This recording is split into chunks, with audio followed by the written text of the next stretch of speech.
बच्चों, आपकी हिंदी सुलभ भारती कक्षा 7वीं की पुस्तक निकालिए। देखो वहाँ पर हमारा 7वां पाठ चालू था, जहाँ चाह वहाँ राह।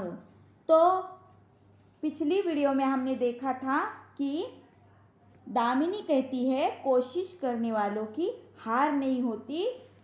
तो दामिनी की बातों में जो हौसला था वह सबके दिलों में बुलंद हो गया था। तो इसके आगे का भाग आज की वीडियो में हम लेंगे। पान क्रमांक 19 निकालिए और ध्यान दीजिए। दामिनी की बातों ने बातचीत का माहौल बदल दिया। माहौल यानी कि वातावरण। हर कोई गंभीर होकर समस्या के हल के बारे में सोचने लगा। हल मिल गया। हम बरसात में भी पाठशाला जा सकते हैं। आशीष की आंखों में चमक और स्वर में उत्साह था। देखो, आशीष ने कहा कि हम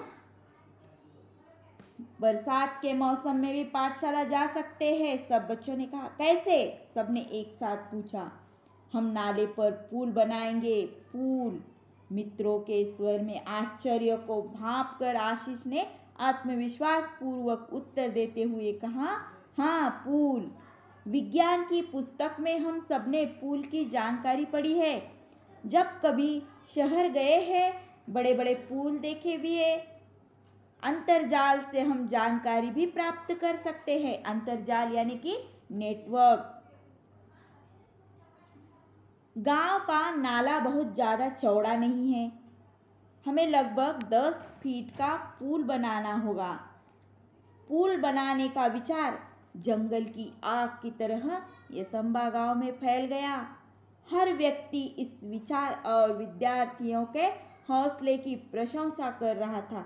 देखो, गांव का हर व्यक्ति बच्चों की इस हौसले और विचार की प्रशंसा करने लगा। विद्यार्थियों ने छोटे छोटे समूह बनाकर इस प्रकल्प की बारीकियों पर काम करना शुरू कर दिया। बच्चों ने छोटे छोटे समूह बनाए और जो उनका प्रकल्प था पुल बनाने का, इसके बारे में उन्होंने काम शुरू कर दिया था। सामग्री की सूची बनाई। उन्होंने जो सामग्री पुल बनाने के लिए लगती है उसकी एक सूची बनाई। सामग्री खरीदने के लिए 20-20 रुपए एकत्रित करना आरंभ किया। अब तक पाठशाला के शिक्षक और गांव के लोग भी सहायता के लिए आगे आ चुके थे। देखते देखते सामग्री के लिए आवश्यक राशि जमा हो चुकी थी।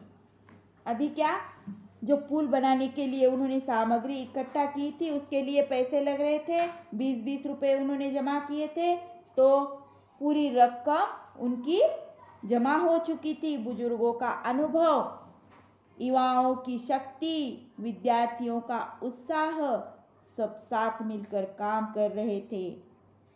गांव के जो बुजुर्ग लोग थे उनका जो अनुभव था और जो युवक थे उनकी काम करने की शक्ति और विद्यार्थियों का उत्साह सब मिलकर काम कर रहे थे। संगठित प्रयासों से काम आकार लेने लगा था। जो संगठन उन्होंने बनाया था और जो प्रयत्न उनके जारी थे वह संगठित प्रयासों से काम आकार लेने लगा था। ईंटें आई, बंजर जमीन से मिट्टी खोदी गई।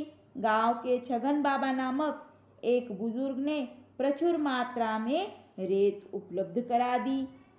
पुल बनाने के लिए पूरे गांव के हाथ एक साथ मिट्टी का भराव लेने लगे। हर दिन स्वप्न पूर्ति की ओर एक एक कदम बढ़ाने लगा था गांव, और वो गांव एक एक कदम आगे बढ़ाने लगा था काम की ओर। अंततः आनंद की वह सुबह भी आ गई थी और अंतिम समय आया। वह आनंद की सुबह भी आ गई थी। वर्षों की कठिनाई दूर हुई। केवल 15 दिनों में ग्रामीणों और विद्यार्थियों के सामूहिक श्रमदान से पुल बनकर तैयार हो चुका था। ग्रामीणों यानी कि उस गांव के जो लोग हैं उनके श्रमदान से और विद्यार्थियों के श्रमदान से वह पुल तैयार हो चुका था। पूरे गांव के लिए यह एक अद्भुत उपलब्धि थी। सभी ने एकता, संगठन और श्रमदान का महत्व भी समझा था।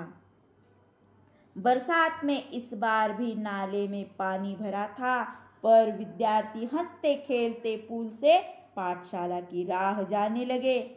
पुल भी विद्यार्थियों के हौसले को दाद देता, मानो मन ही मन कह रहा था, जहाँ चाह वहाँ राह। देखो, बच्चों ने जो कोशिश की थी, जो प्रयास किया था, बड़े बुजुर्गों के साथ मिलकर काम किया था, उसी कारण वह पुल बन गया था। और जब उस पुल पार कर बच्चे पाठशाला जाते थे, तब वह पुल मानो हंसते हुए उनके काम की, उनके हौसले की दाद देता था और मन ही मन कह रहा था, जहाँ चाह वहाँ राह। जूही ने अपने बड़े भाई की सहायता से पुल के उद्घाटन का वृत्तांत बनाया। देखो, एक बातमी बनाई जूही ने अपने बड़े भाई की सहायता से और संगणक की सहायता से शिक्षा निरीक्षक के सामने प्रस्तुत किया। और संगणक यानी कि कंप्यूटर की सहायता से उसने वह वृत्तांत शिक्षा निरीक्षक के सामने प्रस्तुत किया। वह क्या होगा वृत्तांत की, उस पुल का उद्घाटन करना है और शिक्षा निरीक्षक को वहाँ उद्घाटन के लिए आना है। तो यह पाठ अभी आपको समझ में आया होगा। आपको इस पाठ के नीचे दिए हुए शब्दार्थ आपकी कॉपी में 2 बार लिखने हैं।